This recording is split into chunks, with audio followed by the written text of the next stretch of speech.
السل- السلام عليكم ورحمة الله. اللقاء السابق كان أعطيتكم محاضرة عن الإعجاز العلمي في القرآن الكريم في تثبيت في الإخبار إنه الجبال بتثبت سطح الكرة الأرضية.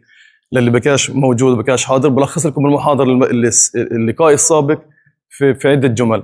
اللقاء السابق حكينا عنه إنه القرآن الكريم كشف عن حقيقة علمية إنه الجبال بتثبت سطح الكرة الأرضية. قلنا إنه الكرة الأرضية عبارة القشرة تاع الكرة الأرضية عبارة عن ألواح ضخمة مجزأة، مش عبارة عن قشرة واحدة متماسكة طول الوقت زي مثلا زي قشرة برتقال، إنه مشككة متصدعة.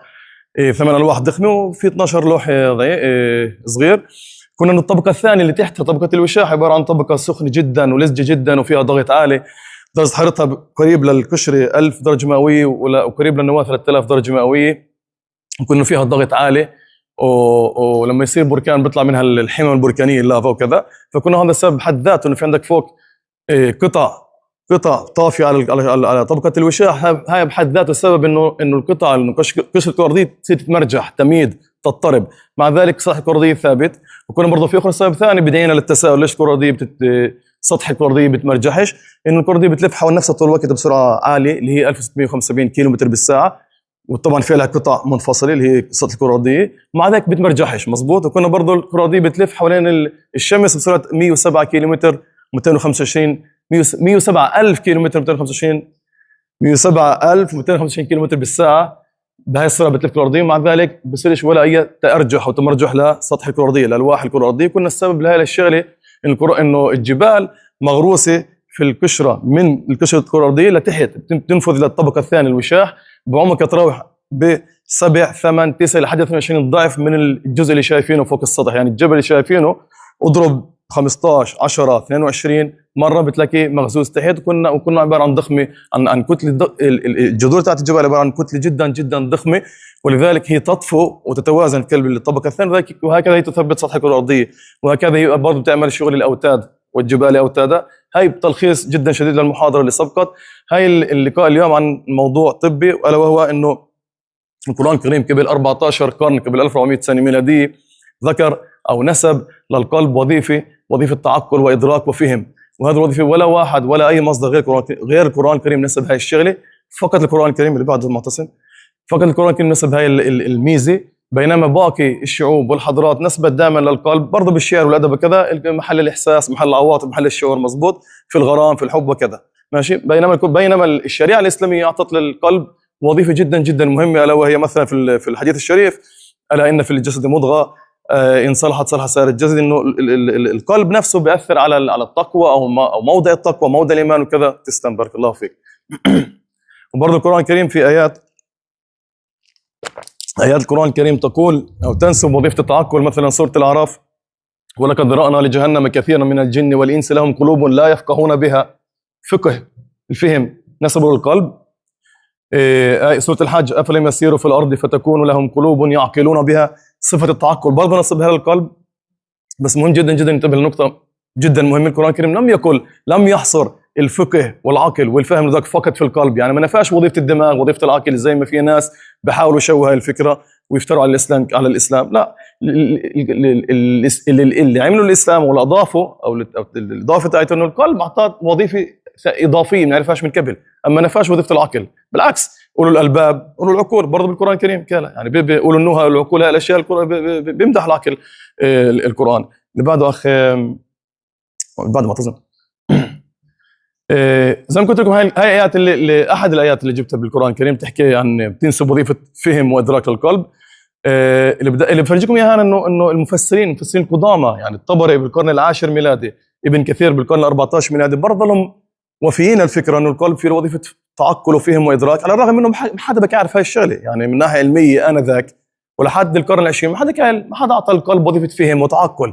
يعني بين قوسين ما استحوش بهاي الشغلة، بالعكس قالوها صراحة. يعني قالوا قلوب لا يتفكرون بها. الطبري فسر هاي الآية.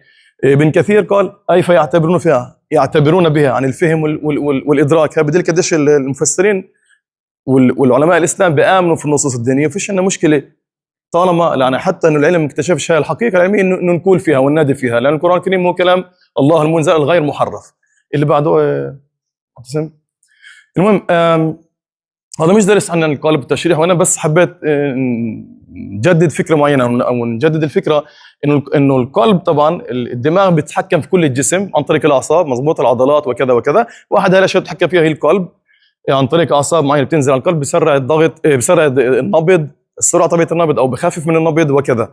عن طريق برضه هرمونات معينه بيشتغل على غده معينه اللي بتفرز هرمونات، مواد كيميائيه اللي هي نورابنفرين، اللي بتسرع برضه عمليه نبض القلب. طبعا زي ما بتعرف القلب مقسم لبطين واذين، بطين واذين 4 غرف، اللي الدم بيجي فيها من سائر الجسم، القلب بضخه، وبرضه بيجي من الوريد او من الشريان، من الرئه، دم جديد فيه اكسجين اللي القلب برضه بنبضه بضخه للجسم، سائر الجسم، مشان يوزع الاكسجين على الخلايا وياخذ ثاني اكسيد الكربون ويرجعه هكذا دوريك مشان الدوره الدمويه. هاي اللي بنعرف عن القلب يعني في المعلومات العامه. برضه انتبهوا فيها، انا لون اصفر، مزبوط، شايفين مركز اصفر، الياف صفراء. هاي الالياف مسؤوله عن الكهرباء، فيها كهرباء، الياف كهربائيه، وظيفتها انه تعمل تنظيم او تنسيق بين كل هاي الغرف الاربعه مشان يكبدن مع بعض نفس الوقت. اذا بتسمع عن واحد عمل زراعه لضابط او منظم دقات القلب، كوتسيف ليفا وبيس ميكر، كان عنده مشاكل بهاي الاشياء، هذول الصفر. وهذول الصفر الالياف الصفراء بتقدر تشتغل لحالها، في عندها ميزه بتقدر تشتغل لحالها يعني بشكل منفرد. اللي بعده يا معتصم. المهم غلط هاي الفكره انه القلب عباره عن مضخه من ناحيه علميه، عباره عن مضخه بتضخ الدم للدوره الدمويه، بوزع الدم على الجسم، الدم اللي فيه اكسجين وباخذ الدم اللي فيه ثاني اكسيد الكربون لحد القرن العشرين، لحد اخر القرن العشرين، لحد 1991 بالتحديد. عالم معين بحث علمي نشر في مجله علميه راقي، اكتشف، بقول في بالقلب، اكتشف خلايا عصبيه بالضبط زي الخلايا العصبيه الموجوده في الدماغ، نفس الخلايا، نفس التنظيم، نفس التشكيل، نفس الترابط، نفس المبنى، مش بس خليه واحده وخليتين او ثلاثه، وانما 40,000 خليه عصبيه منتشرات هنا حسب هاي الرسمه. هاي القلب من وراء، نظره وراء من الخلفيه، هاي النقاط تنشر فيها هاي الخلايا، وسماها حتى العلماء والباحثين سموها الدماغ الصغير، يعطوها مصطلح علم الدماغ، ليتل برين. طبعا هذول ما لهمش دخل في الاسلام، ماشي، على جنب، كلهم منفرد عن القران الكريم. وكانوا في الى هاي الخلايا في لها وظيفه عصبيه، وعلى ما يبدو في لها وظيفه تعقل وادراك زي الدماغ، عشان يسموها الدماغ الصغير. هاي ب 1991. من هذاك الوقت وعلى مدار سنين 3 صار في ابحاث عده عن طريق باحثين اللي بحثوا هاي الاشياء، ميزه هاي الخلايا وكيف بتاثر. اللي بعده معتصم. احنا صرنا 1991، صرنا هسه 2016. عالم باوكسفورد، جامعه بريطانيه مرموقه، عمل بحث معين، جاب قطعه من قلب ارنب وخلاها عايشه. شو عمل فيها؟ حطها في كلب سائل فيه المواد الغذائيه المطلوبه، الجلوكوز والفيتامينات والحامض الامينيه وكذا، وحط هاي الفقاعات اللي شايفين هاي الاكسجين مشان القطعه او النسيج اللي من القلب يضل عايش، ماشي. بس القلب ماله انا مفصول، مش مربوط في الدماغ، موجود لحاله بشكل منفرد، وربطه باسلاك كهربائيه، الكترودات. شو عمل؟ وصل اشاره كهربائيه، مرة كهرباء في قلب الاسلاك للقلب. القلب لحاله قرر يبطئ من الخفقان، بك يخفق يشتغل لحاله. طب قلت لكم الالياف الكهربائيه بتشتغل تنبض، بكى ينبض، بطأ من سرعه النبض بدون ما كان عنده دماغ يتحكم فيه، بدون ما كان عنده دماغ يعطيه اوامر. الاستنتاج هنا في هذه المرحله انه الدماغ بفكر، باخذ قرارات لحاله بشكل منفرد، يعني مش بس انه القلب بفكر، باخذ قرارات بشكل منفرد وليس خاضع فقط للدماغ. يعني في له قرارات بقدر تاخذها بشكل منفرد عن الدماغ بدون حاجه ياخذ اوامر من الاعصاب. هاي اول استنتاج. اللي بعده. نفس العلماء، نفس الباحثين عملوا تجربه، نفس الطاقم عملوا تجربه ثانيه، بس قبل اشرح لكم شايفينها هاي اللون الزهري، هاي بسموها، هاي غده معينه موجوده في الدماغ اسمها اللوزيه او لوز دماغيه، اميجدلا. هاي وظيفتها تخزن الانطباع اللي بيجينا من برا، التجارب تبعياتنا، وتخزنها على شكل ذاكره. بالاساس الذاكره السيئه، الاشياء، الافكار السلبيه، الصدمات اللي بنمر فيها. وبرضه في لها وظائف ثانيه، مثلا موجوده في قضيه الادمان، مثلا نتكلم عن اشياء. هاي اللوز الدماغيه برضه في لها مساهمه في هذا الموضوع. المهم ليش هاي مهمه؟ اول شيء مشان تحذرنا من الاخطار، يعني بشكل فيزيولوجي، بشكل طبيعي، مشان تحدثها، تحمينا من الاخطار. هنا في اسود تكربش، هنا في جيش متكربش، كذا كذا. بس وقت بتصير مشكله، اذا عندها الشوطه بصير زياده عن اللزوم، يعني البني ادم بصير عنده كل شيء يهتم فيه، ما له قلق وكذا، قلق مستمر، وردة فعله بتبقى مبالغ فيها، بصير عنده هلع، قلق، عدم اطمئنان، بصير عنده بسموها انكسايتي او حرضه، بتعرفوها احسن. وبهالحاله بده مهدئات، مسكنات، مزبوط. بس بما يخص في المحاضره تبعتنا، هاي بتخزن الشعور السلبي، يعني الخوف، القلق، او الامتعاض، او انك تبقى النفور من شغله. المهم العلماء جابوا ناس متطوعين، حطوهم في قلب جهاز السي تي زي ما انتم شايفين هناك، وبثوا لهم صور مزعجه، صور ناس خايفه، ناس بتعيط، ناس عارف يعتدى عليها مثلا، شيء مزعج.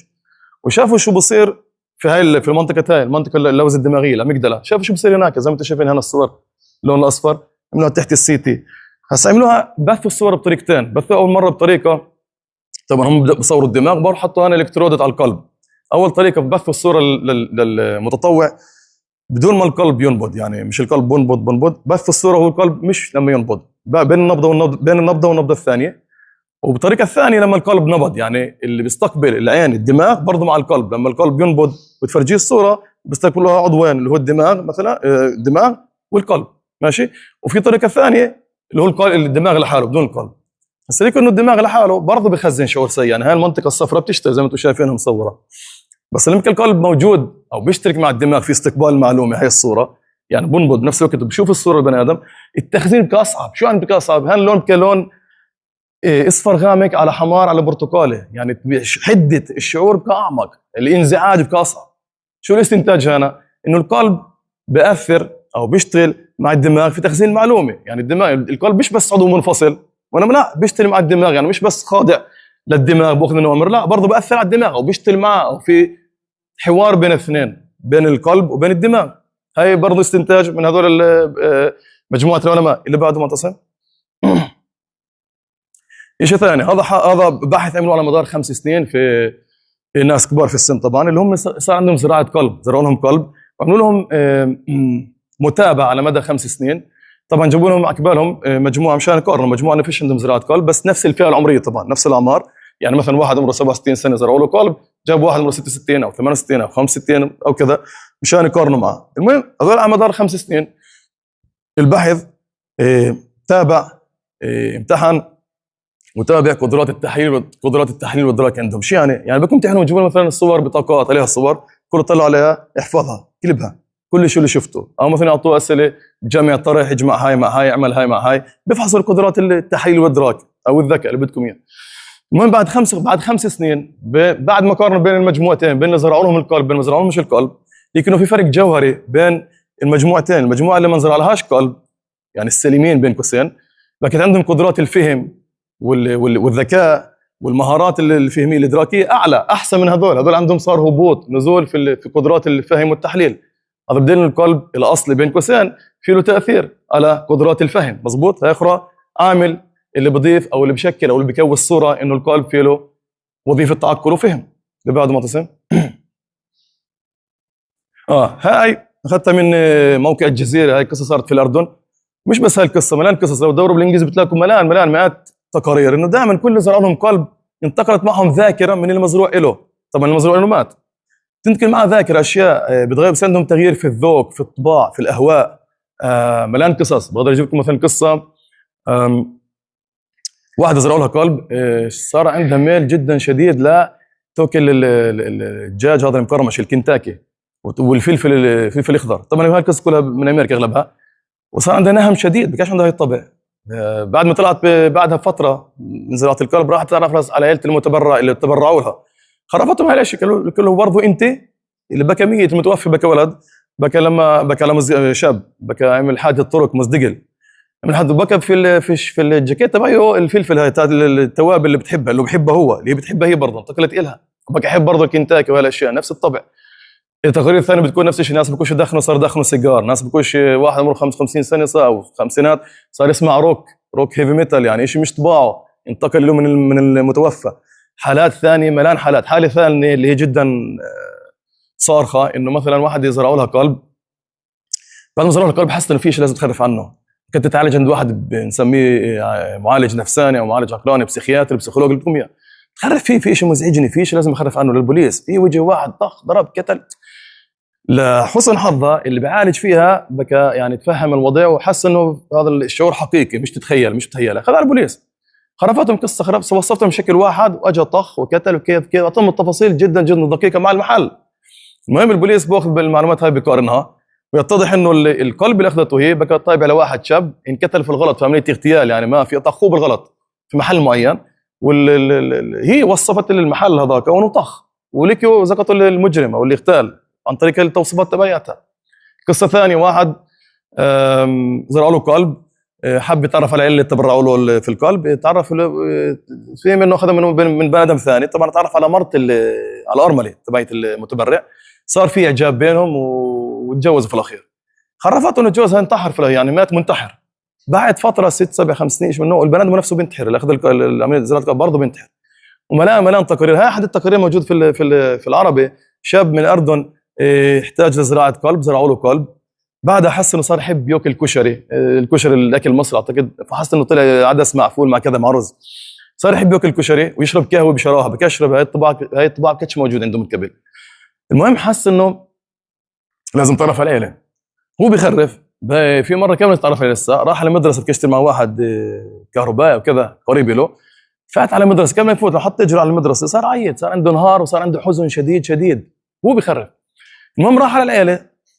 لما قربت شاف الام تاعت اللي تبرعت له في القلب، هي فتاه بنت صبيه ماتت. شاف امها. لما قربت على المراه حسيت انه هي امي، حس بنوع من عاطفه الامومه اتجاهها. مش بس هيك، في برضه لها اخت للبنت اللي تبرعت له في القلب، حس بعاطفه الاخوه معها، وهي برضه حست نفس الشعور. المهم لما خرفوا عن قصه المدرسه، لما راح المدرسه وصار عيط وشعر بحزن شديد وانهيار، قالوا شيء غريب جدا عجيب، هاي المدرسه تعلمت فيها المرحومه، يعني وكانه القلب يسترجع الذكريات. فهي عده، هاي لخصت لكم كثير اللي تفطنتوا من هاي القصص. اللي قصدي لكم اياه انه القلب بيحمل ذاكره، وهي شيء علمي معروف، يعني مش شيء خيالي وانما خيالات، لا، يعني موثق علميا. سموها سيلولار ميموري، يعني ذاكره خلويه. حتى ذاكره الار ان اي وذاكره الدي ان اي برضه بتنتقل مع المتبرع، يعني من ناحيه طبيه، في مصطلحات طبيه صارت لهي الحالات. القلب فيه بخزن ذاكره له، فيه تنتقل مع القلب للمتبرع له، والبني ادم هذا بحس بهاي الاشياء التغييرات اللي موجوده فيه او المخزنه في قلب القلب جديده والمتبرع له. اللي بعده هاي هذا بحث انتشر بشهر 3 هاي السنه جديد، مجله نيتشر هي مجله جدا راقيه من ناحيه علميه. الابداع فيه انه الباحثين كانوا طيب تعرفوا كنا مرينا بهاي الظروف، ان شاء الله ما حدا مر بهالاشياء، بس كنا بنمر فيها. طب الحياه فيها صعوبات كذا، بتعرف مرات في بالك فترات انت متعصبن، متضايق، مغلول، حاسس واحد غلبك، انا عارف موقف انت حسيت حالك انهنت فيها وكذا، او انجرحت كرامتك، كنت وقت متوتر صح؟ كان قلبك تدق بوم بوم بوم وانت هادي، مزبوط؟ هذا دليل الدماغ بياثر على القلب، صح؟ بشغله عن طريق بسبب التوتر، عن طريق هرمونات معينه اللي بتسرع النبض، صح؟ هاي الشيء معروفه. هذول العلماء اللي بحكي شو اجوا عملوا؟ شو اجوا قالوا؟ كنت نفحص بالعكس، اذا بنقدر نسرع القلب، هل تسريع القلب بنعلي الدوف، بنعلي النبض عند القلب، هل بياثر على المخ؟ يعني هل المسار عكسي؟ شو عملوا؟ جابوا فئران، بيكونوا عارفين انه في بروتين معين اذا بتحطه، اذا موجود في القلب، اذا بيعمل لون وردي. طبعا هذا موجود، ما انت بتحطه في القلب، تعمل له هندسه وراثيه، يعني تهندس الفئران هاي الجرذان وهن بفتره الجنين ما قبل الاجنه حتى. المهم هندسوها زبطت.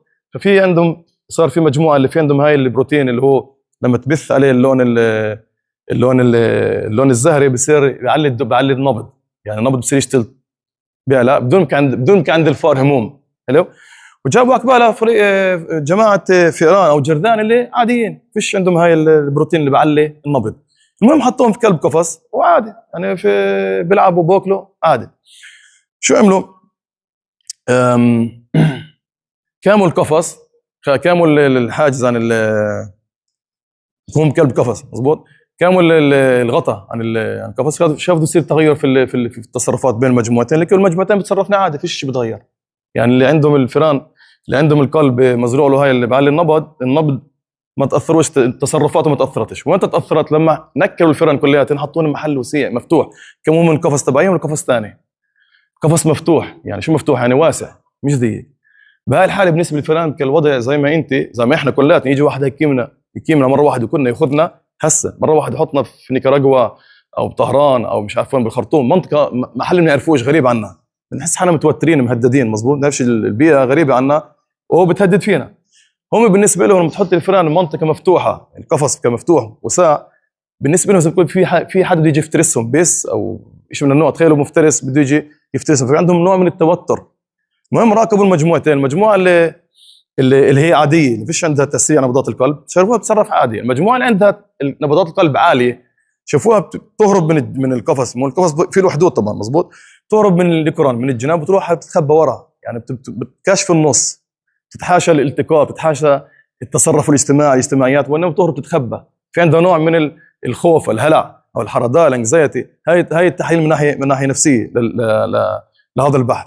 فبكت النتيجه هنا انه لما تسرع القلب، نبضات القلب، بس نبضات القلب العاليه لحالها العاليه هي كافيه بحد ذاتها ان تعمل تاثير على الدماغ، تقول له في شيء هنا مرعب، في شيء هنا حاله خطر، احنا مهددين، ابدا تصرف كانك انت قاعد موجود بمحل الخطر بضائقه. فهذا كاثبات دليل انه نبضات القلب العالي بتاثر على الدماغ، القلب بياثر على الدماغ. هي اخر دليل. لكن من النصائح نصائح طبعا الباحثين في المقال، اخر المقال، انه الناس اللي عندهم مثلا اضطرابات، عندهم طول الوقت هلع وقلق وكذا، تعرف يعطوهم ادويه اللي هي مسكنات، مهدئات، ادويه عقليه، مضبوط، بشكل عام. كلها تعال نبحث دقات القلب عندهم كيف، نعملهم تخطيط اي كي جي. صح، مش كلهم امراض في القلب اكيد، بس الا تلاقي التشويش عندهم في الاي كي جي، في تخطيط القلب، مقارنه مع بني ادم اللي هو عن جد هادي، فيش عنده هاي الاضطرابات، الا تلاقي اشياء في اختلافات معينه. بجوز احد وسائل العلاج انه تعطيه ادويه لعلاج لتخفيض دقات القلب اللي باخذها مرضى القلب. يعني بيبقى عندك تعطيه طبعا تعطيه بايار اقل، بس احد طرق العلاج تعطيه هاي الادويه مشان تعالج الهلع والضيق والقلق والاضطرابات النفسيه. فهي بقى الاستنتاج تبعهم. المقال جدا يعني منشور في مجله جدا راقي، حسب رايي الابداع في الشغله هي هاي، انه اجوا هندسوا هاي القلب، عمليه الهندسه الوراثيه اللي عملوها، يحطوا البروتين مشان يشغل يعلي النبض بدون كفي تاثير من الدماغ. اللي بعده معتصم. الهندسه اللي شو نلخص شو اللي قلنا انه القلب، يتضح ان القلب في اخر القرن العشرين في خلايا عصبيه، في دماغ في دماغ بسموه الدماغ الصغير، في خلايا عصبيه زي القلب وفيها 40,000 خليه نفس المبنى. يتضح برضه انه انه القلب بياخذ قرار لحاله، مضبوط. لما قلت لكم قطعه القلب تاع الارنب، في له بيقدر ياخذ قرارات منفصله عن الدماغ، مش خاضع للدماغ. مش بس هيك، القلب برضه بياثر على الدماغ. لما شفنا مع هاي تجربه السي تي والصور المزعجه، القلب بيشترك مع الدماغ في تخزين الذاكره، بياثر على الغده اللوزيه الموجوده في الدماغ، في له مساهمه في هاي الاشياء. برضه القلب لما في عمليه صارت زراعه القلب، متبرعين في له ذاكره بيحملها معاه، مزبوط. لما برضه شفنا لما صار في زراعه قلب، القدرات الادراكيه عند الشخص تغير مع هذول مجموعه المسنين. حلو. اللي بعده. حلو. هسه انا السؤال بدي اسالكم اياه، هذا سؤال يعني مادي للتفكير، كل واحد كل رايه. نفرض انه في عندنا بني ادم مسلم بده زراعه قلب، تعبان، صح له قلب في الاخير، صح له قلب من واحد هندوسي بيعبد الابقار، او واحد بوذي، او واحد ملحد، بدكم اياه، رايكم بتغير شيء عنده من ناحيه ايمان، من ناحيه عقيده، من ناحيه دين؟ شو رايكم؟ هاي كل واحد رايه، ما فيش هنا صح وغلط، يعني ما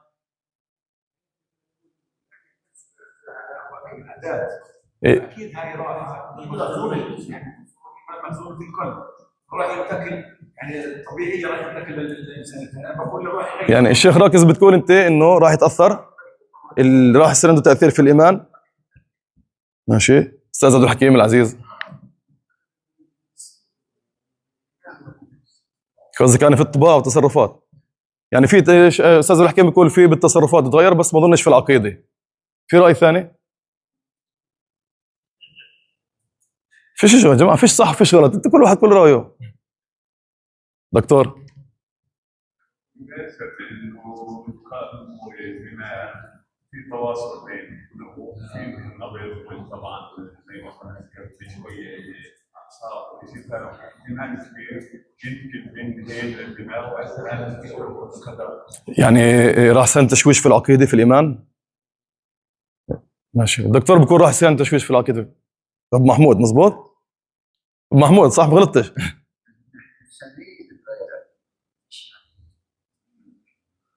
لك انا زرعوا لي قلب غير مسلم او قلب مسلم. لا، نفرض انه بيعرفش، نفرض انه بيعرفش انه هذا القلب واحد بوذي، يعني هو بيعرفش، البني ادم حطوا له قلب صحي مع قلب، بس بيعرفش من مين اخذه. اعتقد بيقولوش هم بشكل عام. لا بيقولوش حنجيب لك من فلان فلان، لا. يعني هو صحي بالقلب، عليك بتغير عنده شيء من ناحيه عقيده، من ناحيه ايمان. نعم. شو رايك؟